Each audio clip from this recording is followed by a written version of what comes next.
What's going on, YouTube? Welcome back to Fireside Rangers. I'm your host, Eric Wilson. Today, by myself, Anthony is currently up in New York handling some business in the city. But despite him being gone, there is some breaking news that needs to be covered. Yesterday, it was reported that Alexis Lafreniere had signed a 2-year extension with the New York Rangers. And earlier this morning, the Rangers themselves and the NHL made it official. So we can officially confirm that Lafreniere will remain a New York Ranger for the next 2 seasons.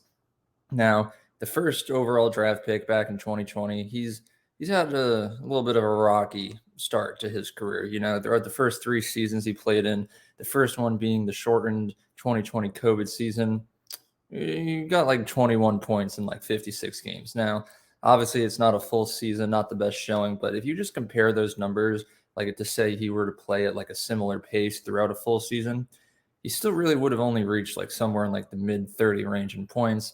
And then throughout the next 2 seasons, he only scored 31 points and then 39. So for a first overall draft pick, you just look at his numbers and they're not really as high as they should have been. Obviously, not everyone's going to immediately enter the league like Connor McDavid did and just start putting up 100-point seasons. But at this point in Lafreniere's career, he really needs to start proving himself in order to make it like worthwhile for the Rangers, making him be the first overall draft pick. So a 2-year bridge deal, he's going to have the chance to do that. Now, obviously, the Rangers would have certainly loved to sign Lafreniere long term. Most high draft picks like that and young players like Lafreniere at this point in their career, they're earning 6, 7, 8-year contract extensions worth like a decent amount. You just look at Jack Hughes, who was drafted first overall the year before Lafreniere, came off of his entry-level contract and signed a massive 8-year extension with New Jersey. But given the Rangers' current salary cap situation, a 2-year bridge deal was really the only affordable option that the Rangers had right there. So this deal really comes down to a 2-year bridge deal worth $2.3 million average annual value. Now, the price there, I think it's decent. The Rangers might have went a little too high in my opinion, but Lafreniere does have a lot of potential, and there is the chance that this contract within the next 2 years could prove to be an absolute amazing signing by Chris Drury. My biggest concern about it, though, is you just look back at last offseason when Capo Caco, he signed a 2-year bridge deal as well, and that was only worth $2.1 million AAV. And just looking like comparing the stats of the two, yes, Caco does have a full extra season of experience than Lafreniere, but in my opinion, he's definitely shown a little bit more potential than Lafreniere. Lafreniere has had a little bit more difficulty really assimilating into the NHL and proven himself, really. You look at Lafreniere's just last season, 81 games played, only 16 goals, 23 assists, and 39 points, like around a 40-point score. It's not terrible, but for someone like Lafreniere, who the Rangers have so much hope for, those numbers definitely need to be a little elevated. Only 91 points in 216 career games. He should be easily around the 150-point mark already by now. And then everyone knows how last season's playoffs went for Lafreniere. 0 points in 7 games against New Jersey. An absolutely terrible showing from Lafreniere. Very poor individual effort, but then at the same time, pretty much the whole team collapsed right there. So who knows if it was just him or Gallant's fault or whatever was going on throughout those playoffs. But this new Lafreniere signing, it does bring a little bit of excitement for Rangers fans, having him locked up for another two seasons. And we were starting to get a little concerned over here if this deal was actually going to happen. As soon as the Rangers got eliminated from the playoffs, Chris Drury went right to work, re-signing Keandre Miller, looking for a new head coach, pretty much all of the offseason moves that we made. And both Lafreniere, his agent, and the Rangers all pretty much said, like, yeah, we're going to get a deal done to re-sign Lafreniere to an extension. And, a lot of us, we thought it was going to happen pretty quickly, but it ended up taking a couple of months to get this deal done. And, there's a lot of speculation on why that possibly happened. I don't know what Lafreniere's asking price might have been or what the Rangers were willing to give, but $2.3 million AAV for 2 years, it was the final deal. And, this does create a little bit of a problem with the salary cap as well, because before this signing was made, the Rangers actually had just a little under $2.3 million to spend. So the Rangers are currently just like a little under $50,000 over cap space right now, which, it's not the end of the world. It's $50,000. That can be switched around very, very easily. But that just does mean that Chris Drury, before the season starts, is going to have to make some minor moves with the roster. Luckily, that shouldn't be a problem. The Rangers went out and signed a huge handful of veteran forwards to one-year contracts down on the fourth line. You got Nick Bonino, Tyler Pitlick, Eric Gustafson on the defense. I think those three are the three with the highest chance that are going to end up having a roster spot come preseason and the regular season. But there's a whole lot more names out there that can easily be moved around to clear up that 50,000. So I think overall, don't worry about the cap space for now, at least. The Rangers are going to be working with close to nothing for the majority of the season. But for now, I think the Rangers can pretty much rest with their offseason acquisitions, their signings, everything that needed to do to improve the team and get ready for this upcoming season.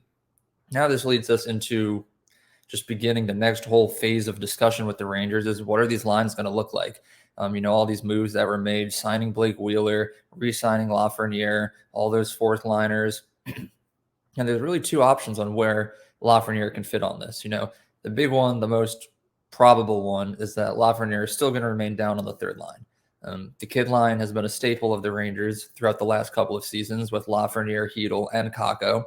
But Peter Laviolette, new head coach, he's had some ideas. Kaapo Kakko probably going to be up in the top six now.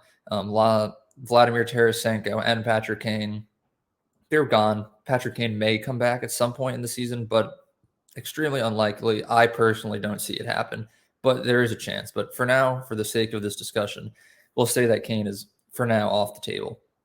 There's two open spots right there on the right wing. Kaapo Kakko is going to slide right up. He's ready to break out. He's shown the potential. He's ready to go, and the Rangers are finally going to give him that opportunity. Filip Chytil in the center. He'll most likely start off the season down on the third line, but Laviolette has also said he could potentially flip-flop him and Trocheck as that 2C, and just, we'll see Hedel in the top six every once in a while.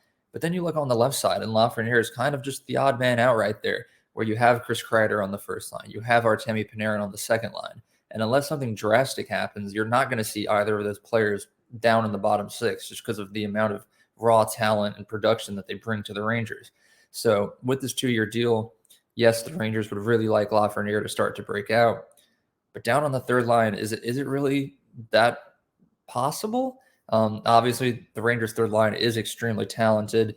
Lafreniere would be playing alongside either Hedel or Trocheck, two great centers, and what's looking like most likely Jimmy Vesey, who has proven himself to be a productive member of the Rangers throughout his second tenure so far. So, in my personal opinion, and I think a lot of people would agree, Lafreniere will probably stay down on the third line. The second option, though, is if Laviolette has the same idea for Lafreniere as he does with Kakko. If it's time to give the kids the chance to play in the top six, Blake Wheeler most likely would be that second line right wing next to Panarin and Trocheck / Hedel, depending on the day. But who knows? Laviolette, if he finds a way to introduce a new system, get Lafreniere comfortable playing on the opposite side, on the right side of the ice, there's always the chance that Lafreniere could be playing up on that second line and then have all three of the kids playing up in the top six. Now, obviously, that's something that pretty much all Rangers fans want. Drafting Lafreniere first overall and then Kakko second overall the year before, they need to be having top six roles. That's the only way that the Rangers are really going to get the most out of those draft picks, especially with Lafreniere, who has shown very, very little development so far. Sometimes Lafreniere is skating around the ice looking like he doesn't have any purpose. He needs to shoot the puck more. He looks like he has the potential to be a great playmaker, but he hasn't really fit into that role just yet. So hopefully a top six role is exactly what's going to come his way to help him reach that point.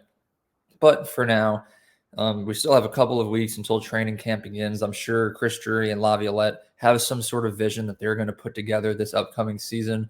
Either way, the Rangers can finally cross this off the list. They've re-signed Lafreniere to 2 years. So at least for the next 2 seasons, we're going to get to see Lafreniere try to prove himself.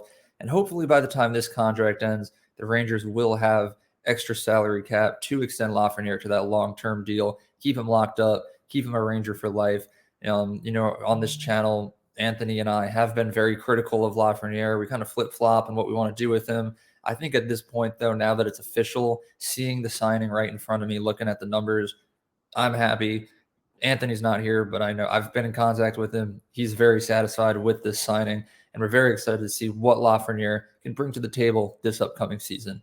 But as we wrap up, let us know your thoughts below down in the comment section. What are your thoughts on the signing? Too expensive? Did we make the right choice signing him to a bridge deal, or would you have done something different? Also, let us know your thoughts on how you think Lafreniere is going to perform this season. Is he going to see that big breakout season, hit 50, 60, maybe even 70 points, top 6, bottom 6? Who knows? Still a lot of questions to be answered that we'll 100% cover as we receive information. So make sure you leave a like, subscribe, ring that bell so you don't miss a notification, and be sure to tune into the next one. Have a good one, and let's go Rangers.